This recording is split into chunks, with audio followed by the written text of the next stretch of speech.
كحد السيف فيقول مروا فيمرون على قدر نورهم. Donc Allah subhanahu wa ta'ala établira ce pont as-sirat et leur dira à tous, nous dira à tous, Allah Jalla ala nous dira à tous de traverser ce jour-là. Allah Jalla ala nous demandera de traverser. Et chacun traversera. Mais certains, donc ils traverseront, encore une fois, en fonction de leurs actions. Est-ce que ton argent là sera utile yawm al-qiyamah? Non. Innal ladhina kafaru lan tughniya anhum amwaluhum wala awladuhum min Allahi shay'a. Ceux qui ont mécru, ni leurs biens ni leurs enfants ne leur seront d'aucune utilité. Yawma la yanfa'u malun wala banun illa man ata Allah biqalbin salim. Le jour où ni les biens ni les enfants ne seront utiles, sauf celui qui rencontre Allah avec qalb salim. Aïcha radhiyallahu anha elle rapporte dans un hadith que s'il est authentique, il y a sur l'authenticité, elle est remise en question, mais le prophète a dit il y a trois moments où l'homme vraiment il ne pensera qu'à lui-même, ni à sa mère, ni à ses enfants, ni à son épouse, ni à son père, ni à personne. D'accord? Si ta mère elle est mise en danger aujourd'hui, la question est-ce que tu réfléchis? Est-ce que tu réfléchis? Si on te dit c'est ta mère ou toi, la question elle se pose direct. On te dit c'est tes enfants ou toi, la question elle se pose non, direct, tu donnes ta vie pour eux. Je suis prêt à la donner, n'est-ce pas? Mais le prophète dit trois moments où l'homme ne pensera qu'à lui-même. Peu importe ce qui se passera, il ne pensera qu'à lui-même. À la remise du livre. فَأَمَّا مَنْ أُوتِيَ كِتَابَهُ بِيَمِينِهِ ou alors bishimali, ou alors wara dhahri. Le moment de la remise du livre, chacun ne pensera qu'à lui-même, nafsi, nafsi. Au moment de la pesée des actes, فَأَمَّا مَنْ ثَقُلَتْ مَوَازِينُهُ فَهُوَ فِي عِيشَةٍ رَاضِيَةٍ وَأَمَّا مَنْ خَفَّتْ مَوَازِينُهُ. C'est quoi la suite? فَأُمُّهُ هَاوِيَةٌ. C'est soit l'un, soit l'autre. Au moment de la pesée des actes, là, ici, tu ne penseras à rien d'autre, ni à ton fils, ni à ta fille, ni à ta mère, ni à ton père, ni à tous ceux que tu aimais, tu penseras qu'à Allah subhanahu wa ta'ala. Et le troisième moment, au moment de traverser as-sirat, tu ne vas pas te poser la question, est-ce que ma mère, elle a réussi ou pas? Est-ce que mon père a réussi ou pas? Est-ce que mes enfants ont réussi ou pas? Mon épouse, elle a réussi ou pas? Non, tu penseras qu'à toi à ce moment-là. Là, c'est-à-dire que tu n'en auras que faire si ta mère, elle est tombée. Ça, rien à faire. Elle est tombée, elle est tombée. Mon père, il est tombé, il est tombé. Mes enfants, ils sont tombés. Là, c'est moi qui compte. Nafsi, nafsi. Donc, on sera en train de traverser ce pont où en dessous, il y a l'enfer. Et Allah subhanahu wa ta'ala qui nous dit Murru, traversez. Traversez le pont. Fayamurrun ala qadri a'malihim. Et bien sûr, ils traverseront ce pont en fonction de leurs actions. En fonction de leurs actions. Voilà, c'est ce que tu as fait dans le dunya qui va te permettre de traverser ou pas. Donc certains, yamurrun, faminhum man yamur katarfat al-ayn. Il y a certains qui traverseront ce pont-là en un clin d'œil. En un clin d'œil. Wa minhum kal-barq. Al-barq, c'est quoi? L'éclair. Wa minhum kas-sahab. On va dire à la vitesse du vent. Sahab, c'est les nuages. Mais en fait, on parle donc du vent qui fait avancer ces nuages. وَمِنْهُمْ مَنْ يَمُرْ كَانْقِضَاضِ الْكَوْكَبِ. Ou alors certains à la vitesse de l'étoile filante. وَمِنْهُمْ مَنْ يَمُرْ كَشَدِّ الْفَرَسِ. D'autres avanceront à la vitesse du cavalier. Bref. وَمِنْهُمْ كَشَدِّ الرَّجُلِ. Ou alors à la vitesse de l'homme.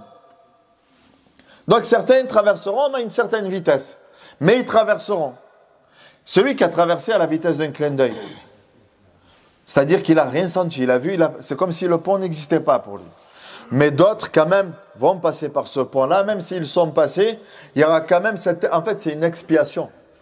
Toutes les craintes de Yawm al-Qiyamah sont des expiations pour t'éviter l'enfer. L'étape c'est quoi pour éviter l'enfer? C'est toutes les épreuves qu'Allah t'envoie dans ce bas monde. Jusqu'à l'épine qui te rentre dans le doigt qu'est-ce qu'il nous dit le prophète alayhi salatu wassalam? C'est quoi? Takfir sayyi'a. C'est une expiation des péchés. Donc toutes les épreuves qu'on a, par lesquelles on passe, Allah Jalla ala nous efface les péchés. Mais si ça n'a pas suffi, ça va être au moment de la mort. C'est au moment où l'âme est dirigée vers les anges, peut-être que cette crainte-là va suffire pour être une expiation. Ça ne suffit pas. Ben ça va être quoi? Châtiment de la tombe. Ça va être le châtiment de la tombe. Le châtiment de la tombe n'a pas suffi. Ça va être quoi? Al-Ba'th, la résurrection. Et toutes les affres de la résurrection. Et si malgré tout, ça ne suffit pas, et qu'Allah Jalla ne t'a pas pardonné, c'est quoi? An-nar. C'est l'enfer. Donc il y en a qui vont traverser, et ceux qui vont traverser même à la vitesse d'un homme ou autre, la crainte qu'ils auront en passant par ce pont-là, ben, sera une expiation pour eux. Si ça a suffi, alhamdoulilah. Dans le cas contraire, il nous dit alayhi salatu wassalam, حتى يمور الذي يعطى نوره على ظهر قدمه يجث على وجهه ويديه ورجليه jusqu'à ce que enfin viendra celui qui avait reçu cette lumière qui s'allumait, qui avait la taille d'un orteil. Et il avancera en rampant. Donc en rampant sur ce fameux pont qui est tranchant comme pas possible. Mais il avancera en rampant et en se tenant mains et pieds comme il peut. Donc il sera coupé, une main sera coupée, il sera quand même de se tenir malgré lui. Donc vous voyez un peu l'état. Et des fois il sera même touché par des flammes de l'enfer quand il essaiera de se tenir. Mais il sera ainsi à traverser jusqu'à être sauvé, jusqu'à avoir réussi à atteindre l'autre côté du pont. Et il dira qu'une fois qu'il se fait et lorsqu'il sera arrivé, il se mettra debout et il dira Alhamdulillahi alladhi a'tani ma lam yu'ti ahadan min al-alamin idh najjani minha ba'da idh ra'aytuha. Louange à Allah. Il sera sauvé là de l'enfer alors qu'il vient d'être brûlé, il a été coupé, mais il dira Alhamdulillah. Alhamdulillah à celui qui m'a donné ce qui n'a donné à personne d'autre de l'humanité. Parce que il m'a sauvé de l'enfer après l'avoir vu. J'ai vu c'est quoi l'enfer. Et j'ai été sauvé. Et j'ai été sauvé de ça.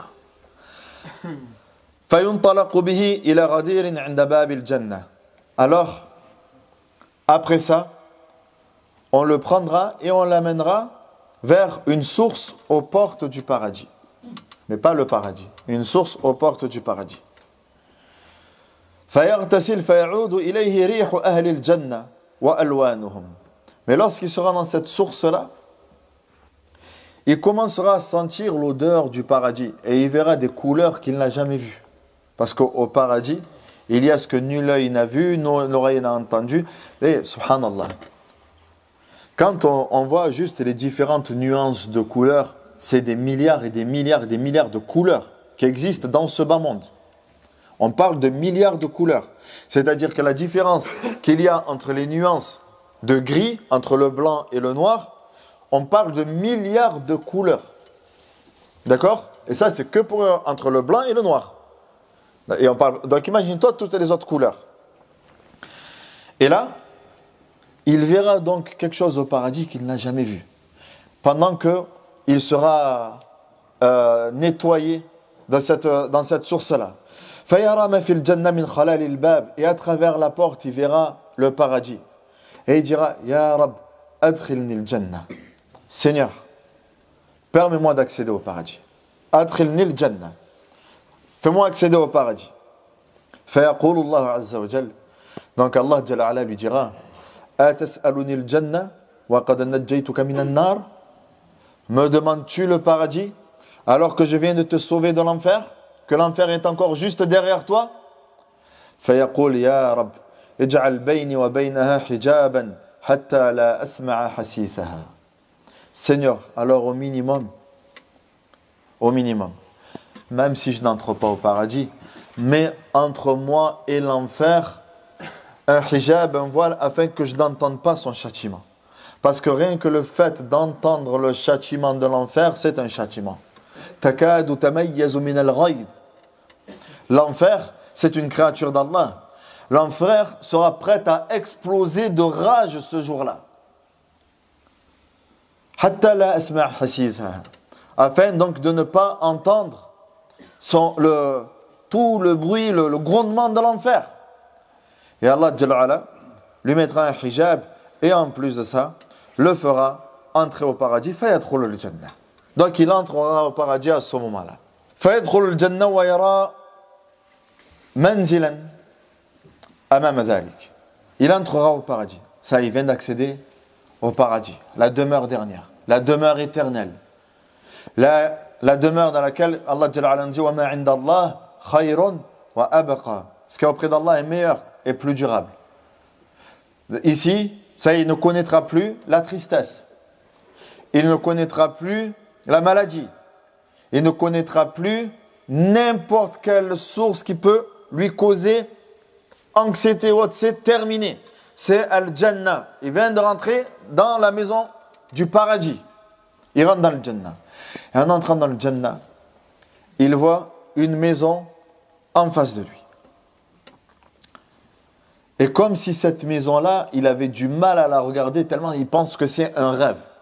Il pense que c'est un rêve. C'est quoi? J'ai jamais vu ça. D'accord? Nous, quand on voit les maisons de Hollywood ou autres, on se dit, waouh, mais c'est quoi ces maisons-là? Ou alors Monaco, des maisons à 100 000 euros, rien que le loyer mensuel. On se dit, mais qu'est-ce que c'est ça? Eh, ça n'a rien à voir. Allah subhanahu wa ta'ala nous a donné l'exemple de dunya par rapport le bas monde par rapport à l'au-delà. Il nous dit, alayhi salatu wassalam, l'exemple de ce bas monde comparé à l'au-delà, c'est comme une goutte d'eau dans l'océan. Une goutte d'eau dans l'océan. Alhamdulillah, Rabbil Alamin, Allah Jalla ala, il a fait que nous, à Marseille, on a la mer devant nous. Est-ce qu'on réfléchit quand on voit la mer? Est-ce qu'on médite là-dessus? On se dit, subhanallah. Et la mer, on la voit qu'en surface, on ne la voit pas en profondeur. On ne la voit pas en profondeur. Donc, ce qu'il y a en profondeur, c'est encore plus important. Cette mer, l'océan, encore nous, c'est la Méditerranée, c'est petit. Regarde l'océan Pacifique.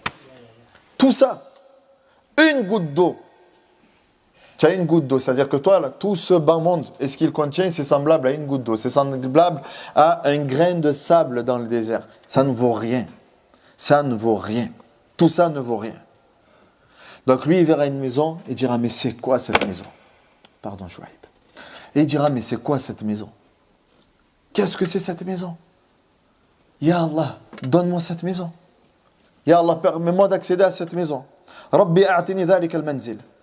Et Allah Jalla ala lui dira, la'allaka ya abdi, in a'taytukahu tas'al ghayra.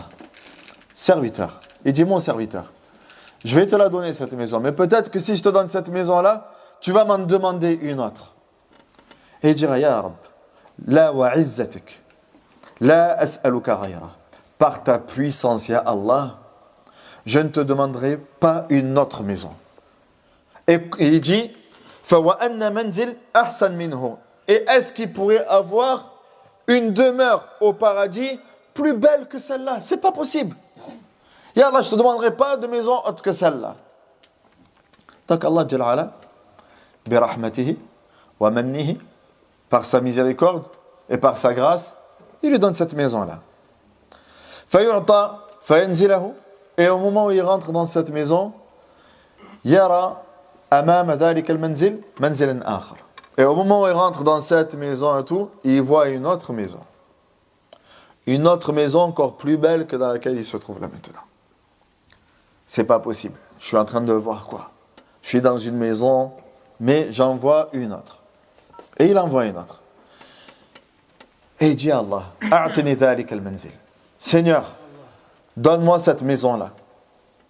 Et Allah Jalla ala lui dira, ya abdi, serviteur, je vais te la donner, mais si je te la donne, tu vas m'en demander une autre. Tu vas encore m'en demander une autre. Et il dira, Ya Allah, wa izzatika wa jalak, par ta puissance, par ta grandeur, par ta majesté, je ne te demanderai pas d'autres maisons. Comment il peut avoir, d'accord, c'est vrai, je me suis peut-être trompé une fois, je me suis dit, il n'y a pas une plus belle maison, mais là, c'est sûr, il n'y a pas. Il ne peut pas exister une maison encore plus belle que celle-là. Donc, il rentre dans cette maison-là. Et au moment où il rentre dans cette maison, il envoie une troisième. Et après une quatrième. Thumma yaskut. Mais après, il garde le silence. Il garde le silence et Allah Jalla ala lui dit, فيقول الله جل ذكره يا عبدي ما لك لا تسأل. Il dit, Ya abdi, ma laka la tas'al. Mon serviteur, pourquoi ne demandes-tu plus? Qu'est-ce que tu as à ne plus demander?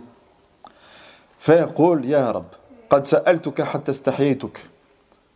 Je t'ai demandé et demandé et demandé jusqu'à en avoir honte, jusqu'à en ressentir de la honte. وأقسمت لك حتى استحييتك. Ya Allah, je t'ai demandé, j'ai juré même en ton nom jusqu'à en avoir honte. فيقول الله جل ذكره يا عبدي ألم ترضى أن أعطيك مثل الدنيا منذ خلقتها إلى يوم أفنيتها وعشرة أضعافها أو أمثالها. Et il dira, mon serviteur, est-ce que ça te satisferait? Est-ce que tu serais satisfait? Est-ce que tu accepterais que je te donne l'équivalent de ce bas monde depuis le jour où je l'ai créé jusqu'au jour où je l'ai mis fin, fois 10? Fois 10 que pour toi. La terre entière, fait le bas monde. Donc c'est pas que la terre, le bas monde. C'est l'alamin, là on parle. Ce monde-là, depuis que je l'ai créé jusqu'au jour où j'y ai mis fin, fois 10 que pour toi. Juste pour toi seulement. Et il dira, cet homme-là dira, Ya Rab, atahza'u bi, ou atastahzi'u bi, wa anta rabbul izza. Seigneur, te moques-tu de moi?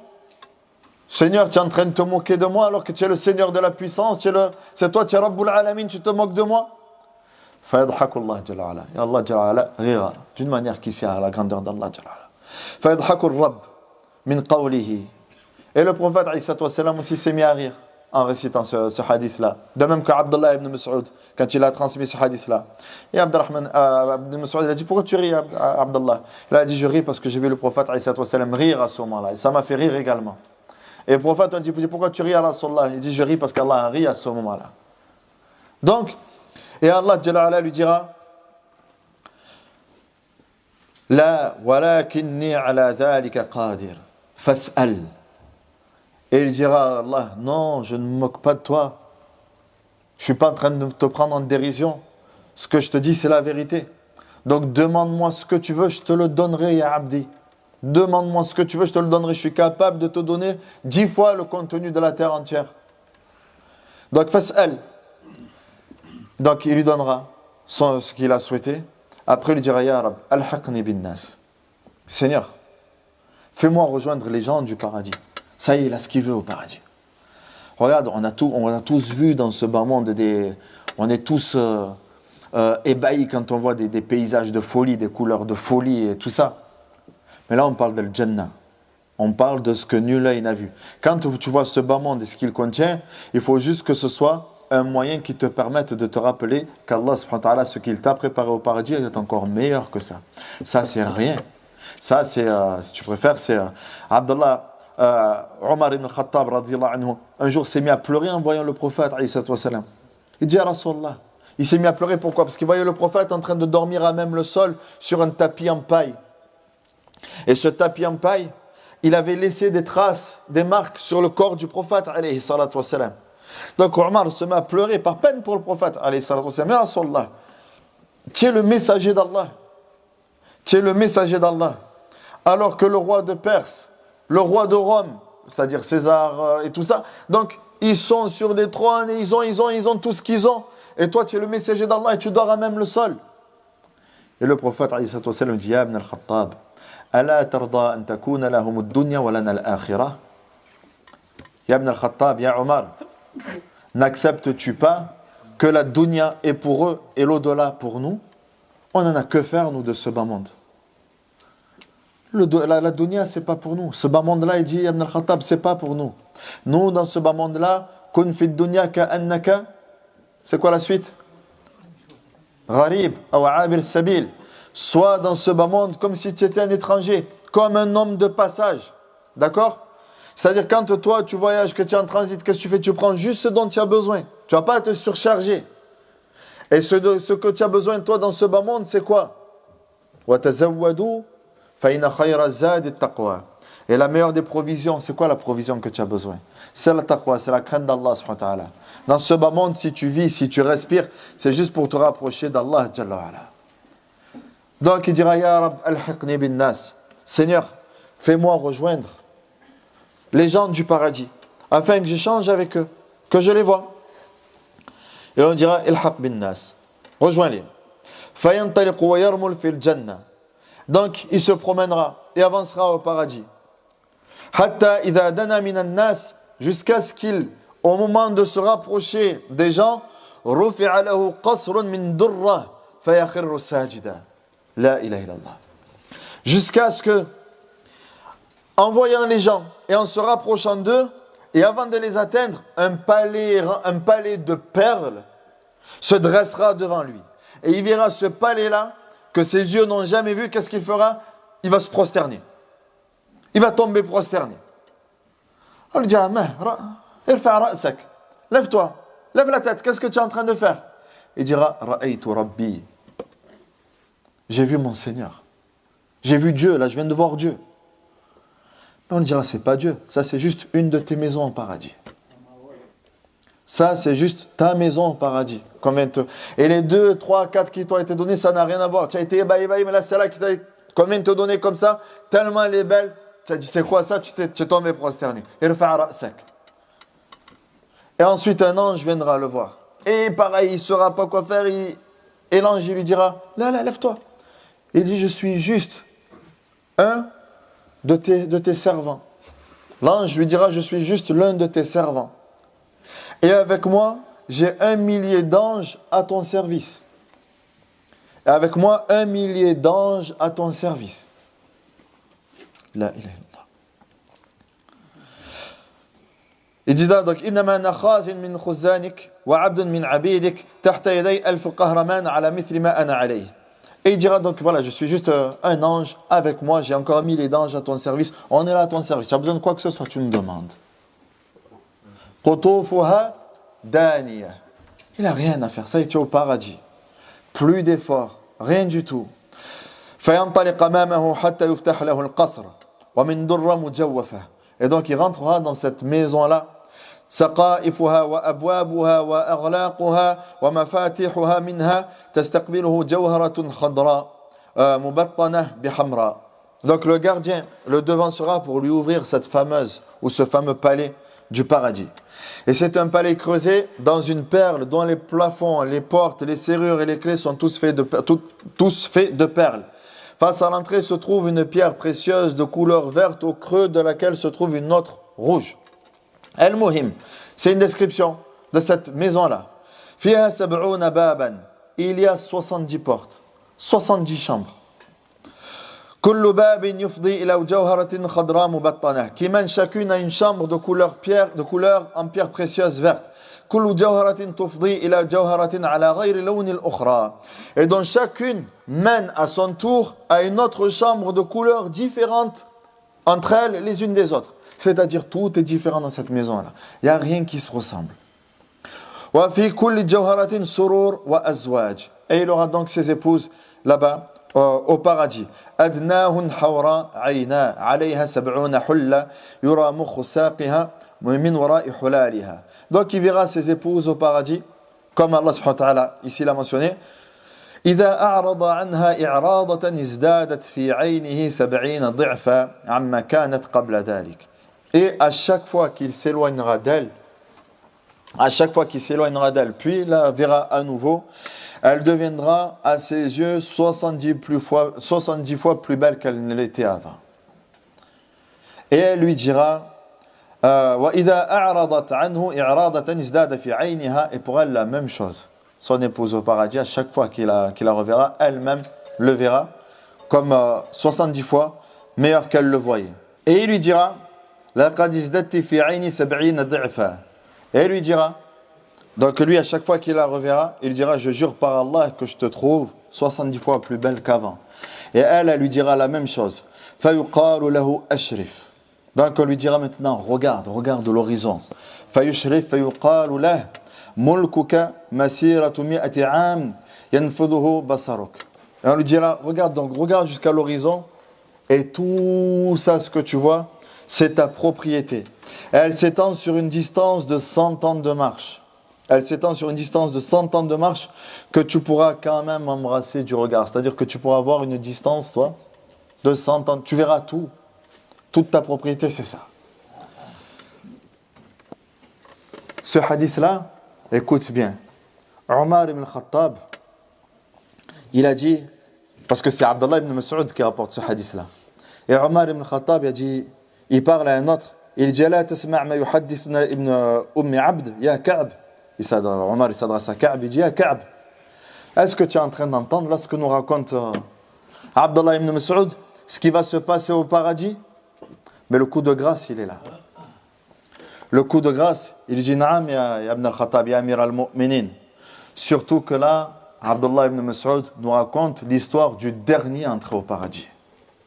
La ilaha illallah. Ça, c'est le dernier, ça, c'est la récompense du dernier des derniers à entrer au paradis. Fama baluka. Donc, qu'en est-il à ton avis de celui qui s'est accroché à la salat, de celui qui a multiplié sadaqa, de celui qui avait le bon comportement, de celui qui disait la vérité, de celui qui était bon envers ses parents? Qu'en est-il de c'est quoi alors eux leur récompense? Qu'en est-il de ceux qui apprenaient le Coran et qui le lisaient et qui le mettaient en pratique, qui méditaient là-dessus? Qu'en est-il de ceux qui participaient aux actions de bien? Qu'en est-il de ceux qui nourrissaient le pauvre? Qu'en est-il de ceux qui aidaient l'orphelin? Qu'en est-il de ceux qui construisaient des mosquées, des orphelinats ou quoi? C'est quoi alors eux leur récompense? Quand le prophète dit Ana ukafilul yatim hakadha fil jannah. Quand le prophète nous dit moi et celui qui prenons en charge l'orphelin, on sera comme ça au paradis.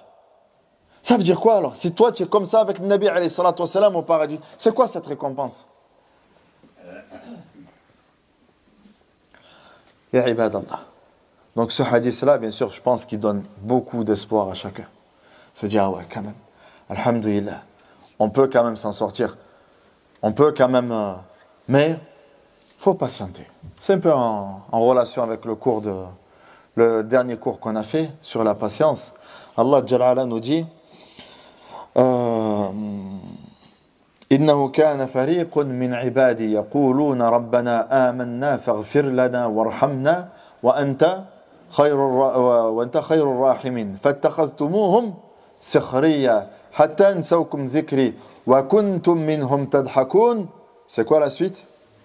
إني جزيتهم اليوم بما صبروا أنهم هم الفائزون. Il y avait donc parce que les gens de l'enfer, ils chercheront toujours des excuses. Ya Allah, c'est pas moi, c'est Shaitan. Ya Allah, c'est pas moi, c'est un tel, il nous a dit de faire. Ya Allah, je savais pas. Ya Allah, à chaque fois, il y aura des excuses. Donc, ils auront leur discussion avec Shaitan.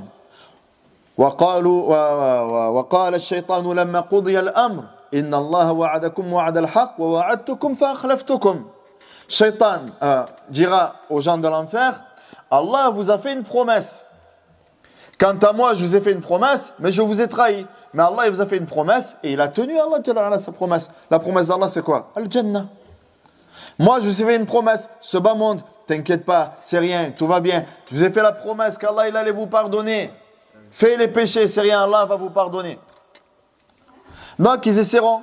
Shaitan, c'est à cause de toi si on est là. Donc, il faut que tu prennes à notre place, que tu assumes à notre place. Là. Ils vont demander, alors ils vont dire, Ya Allah, surat al-Ahzab, ce qu'a récité tout à l'heure, Cheikh. قالوا ربنا إنا أطعنا سادتنا وكبراءنا فأضلونا السبيل. Seigneur, on n'a fait que suivre nos imams, on n'a fait que suivre un tel et un tel et un tel. Ce sont eux qui nous ont égarés.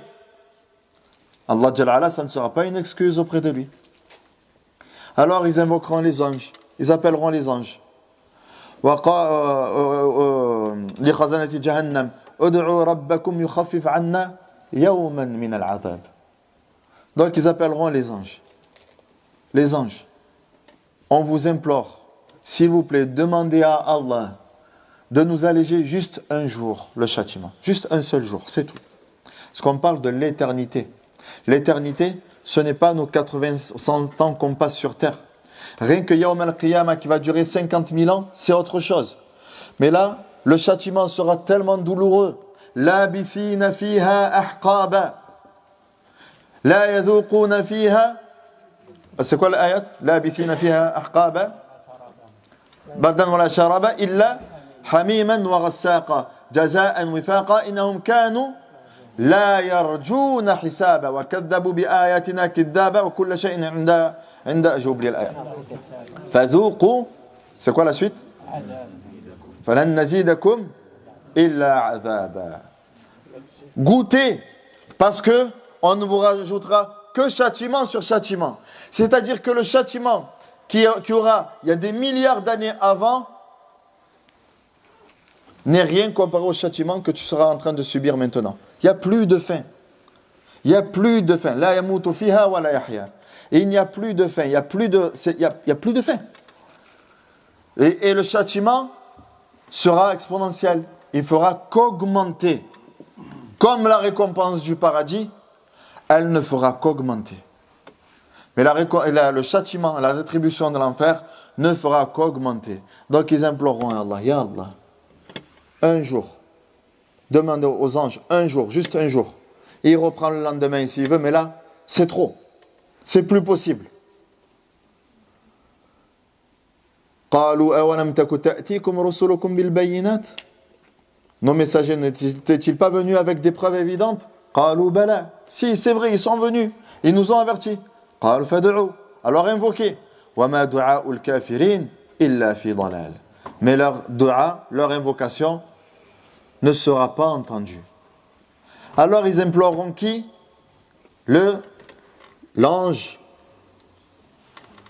Malik, l'ange de l'enfer. وَنَادَوْا يَا مَالِكَ. C'est quoi la suite? لِيَقْضِي عَنَّا رَبُّكَ. Alors ils appelleront Malik. Ya Malik, لِيَقْضِي عَنَّا رَبُّكَ. Malik, c'est l'ange de l'enfer. Que ton Seigneur nous achève. Ils appelleront, mais Malik ne répondra pas. Ils appelleront 1000 ans plus tard, une deuxième fois. Ya Malik, liyaqdi alina rabbuk. Que ton Seigneur nous achève. Une troisième fois, 1000 ans plus tard, que ton Seigneur nous achève. Et qu'est-ce que leur répondra? Qala innakum makithun. Mais non, vous n'avez pas compris. Vous êtes là pour y demeurer éternellement. Innakum makithun khalidun labithun. Vous resterez là éternellement. Alors ils appelleront Allah. قالوا ربنا غربت علينا شقوتنا وكنا قوما ضالين ربنا أخرجنا منها فإن عدنا فإنا ظالمون. Seigneur, nous avons été vaincus par notre malheur. Ça y est, on ne peut plus supporter l'enfer. Et nous étions un peuple égaré. C'est vrai, ya Allah, on était égarés, on n'a pas compris. Mais là, ça y est, le feu de l'enfer, on ne peut plus le supporter. Rabbana, Seigneur, notre Ilahana, toi que nous adorons. Akhrijna minha, fais-nous sortir de l'enfer. Fa in udna fa inna zalimun. Et si vraiment, après ça, nous retournons dans l'égarement, alors vraiment là, nous sommes injustes. Qu'est-ce qu'Allah Jalla ala répondra? Qala khsa'u fiha wa la tukallimun. Soyez méprisés, soyez rejetés en enfer, soyez oubliés en enfer. Qala khsa'u fiha wa la tukallimun. Et ne me parlez plus, ne m'adressez plus la parole. Et c'est quoi la suite? Innahu kana fariqun min ibadi. Et c'est là où je voulais en venir tout à l'heure. Il y avait un petit groupe parmi mes serviteurs. Innahu kana fariqun min ibadi. Donc patiente. Toi, quand tu te sens seul, tu te sens là, étranger, oppressé, tu te sens cet acharnement-là qu'il y a. Innahu kana fariqun min ibadi. Qu'est-ce qu'ils faisaient? Yaquluna rabbana amanna. Et ils disaient, Seigneur, nous avons cru. Faghfir lana warhamna wa anta khayrur rahimin. Pardonne-nous et fais-nous miséricorde, car tu es le meilleur des miséricordieux. Wa anta khayrur rahimin. C'est quoi la suite? Wa anta khayrur rahimin. Fattakhadtumuhum sikhriya. Mais vous les avez pris en raillerie. Vous vous êtes moqués d'eux. Et c'est quoi ça? C'est quoi ta religion d'archaïque? C'est quoi là, les 5 prières par jour? Mais arrête avec ça. Ou alors ceux qui te disent là maintenant parmi... arrête de faire ton pieux, arrête de faire ton muse, ton frère muse. Arrête, on te dit des trucs comme ça. Dès que tu essaies de te rapprocher d'Allah, mais c'est bon, arrête avec ça. Arrête avec ton din, avec ton prophète, arrête avec le Coran. Fattakhadtumuhum sikhriya. Mais vous les avez pris en raillerie, vous vous êtes moqués d'eux. Hatta ansawkum dhikri wa kuntum minhum tadhakun. Et vous vous moquez d'eux. Et Allah Jalla ala nous dit Inni jazaytuhumul yawm bima sabaru annahum humul faizun. Ces personnes-là dont vous vous moquez, aujourd'hui, je les ai rétribuées. Pourquoi? Parce qu'ils ont patienté. Parce qu'ils ont enduré. Malgré la difficulté, ils ont patienté dans l'adoration d'Allah subhanahu wa ta'ala. Malgré la difficulté. Et voilà ceux qui ont réussi. Annahum humul faizun. Voilà ceux qui ont réussi. Ceux qui ont réussi, ce sont ceux qui ont patienté dans l'obéissance d'Allah subhanahu wa ta'ala. Tout le reste n'est d'aucune utilité. Tout le reste, rien. Tout le reste, ça ne servira à rien. فالله عز وجل نسأل أن يرزقنا الصدق والإخلاص في القول والعمل وأن يدخلنا الجنة بغير حساب ولا عذاب وأن يجعلنا من أهل الجنة وصلى اللهم على نبينا محمد وعلى آله وأصحابه أجمعين وخير دعوانا أن الحمد لله رب العالمين وبارك الله فيكم.